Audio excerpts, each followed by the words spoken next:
Let's discuss how the water is heated now that the water has entered the reservoir tank. The heating sensor senses the temperature of the water in the reservoir tank. If the temperature of the water is not at the set point, usually 200 degrees Fahrenheit or 93 degrees Celsius, a signal is sent to the control module to activate the solid-state relay. This allows power to be applied to the heating elements. The heating elements will start to heat the water inside the reservoir tank and indicate heating in the display of the control panel.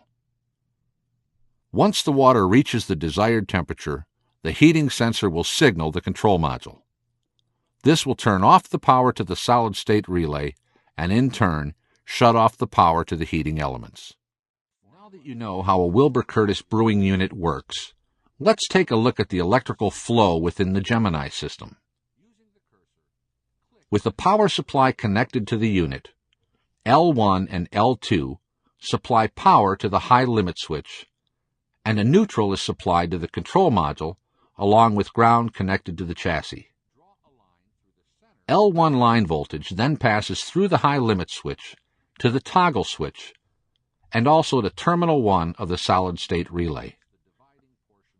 L2 line voltage is supplied. Next, draw a vertical line to separate the bottom portion of the circle in half.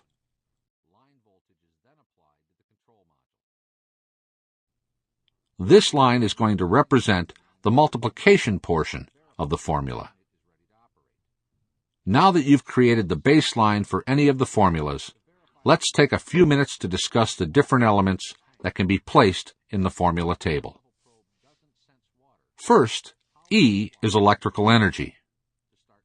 Electrical energy is better known as the voltage difference across an object measured in volts.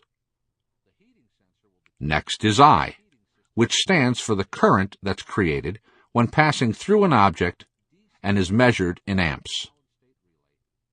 And lastly, R, which is resistance, or the load of an object, and is measured in ohms. Now that you know what the elements are and what they represent, let's place them in the formula table. With E being energy, click on the E and drag it to the top portion of the formula table. Next, click on the I, which equals current, and drag it to the first half of the bottom circle. Next, click on the R, representing the resistance, and drag it to the second half of the bottom portion. The water will start to flow from the reservoir tank through the dump valve to the spray head, which will disperse the water into the brew cone so that the water saturates the coffee grounds. If the fuse is in good condition, or if the unit doesn't have a fuse, the next thing you'll want to do is remove the brew cones, front cover, and warming deck from the unit. Check to see if voltage is present at the heating elements when the unit is calling for heat. To do this, set the multimeter to the 600 volts AC position. Now that you have a general understanding of the theory of operation, let's discuss in more detail the sequence. Click on the probes and drag them to the heating element terminals. First, the water needs to enter the unit.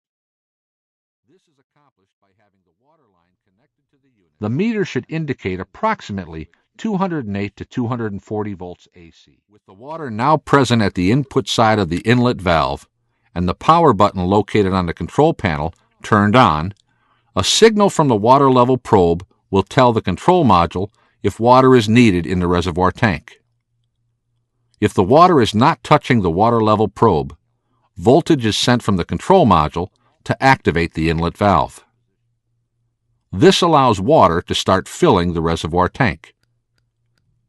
At the same time, the control panel will indicate filling in the display.